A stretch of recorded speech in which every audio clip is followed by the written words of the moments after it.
থাক থাক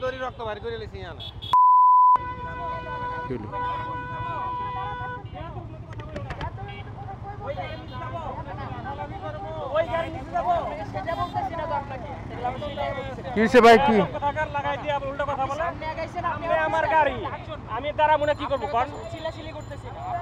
আচ্ছা যাও তোমরা চলে যাও রক্ত গরম তো ইয়াং পোলা পানি তো রক্ত খুব গরম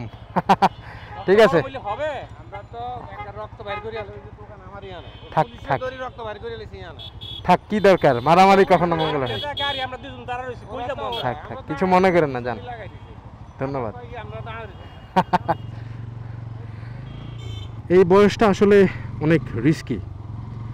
কারো খুব রক্ত গরম এবং কারো খুব রক্ত ঠান্ডা কেউ কথায় কথায় রেগে যায় এবং কেউ শান্ত থাকে এটা আসলে বেস করে পারিবারিক শিক্ষার উপরে পরিবারের শিক্ষায় আসলে নির্ধারিত হয় যে তার সন্তান এবং সেই পরিবারের মানুষটা কেমন হবে মারামারি কাটাকাটি কখনো সমাধান আনতে পারে না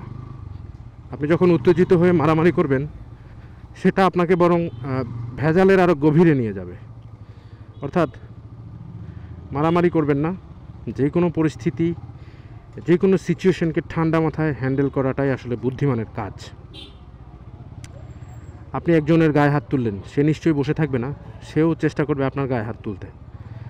তখন মারামারি হলে আপনি শারীরিকভাবে ক্ষতিগ্রস্ত হতে পারেন অর্থনৈতিকভাবে হতে পারেন এবং আইনের যেই একটি প্যাচ আছে সেটার মধ্যে কিন্তু আপনি জড়ায় যাওয়ার একটা চান্স থাকে অর্থাৎ আইন তার নিজ গতিতে চলে মারামারি করলে কিন্তু সবার জন্যই সমান শাস্তির ব্যবস্থা রয়েছে সুতরাং মারামারি করবেন না যে কোনো পরিস্থিতি ঠান্ডা মাথায় হ্যান্ডেল করেন মিলেমিশে থাকেন তাহলে সমাজ সুন্দর থাকবে দেশ ভালো থাকবে আপনার মানসিক শান্তি থাকবে ধন্যবাদ ভালো থাকবেন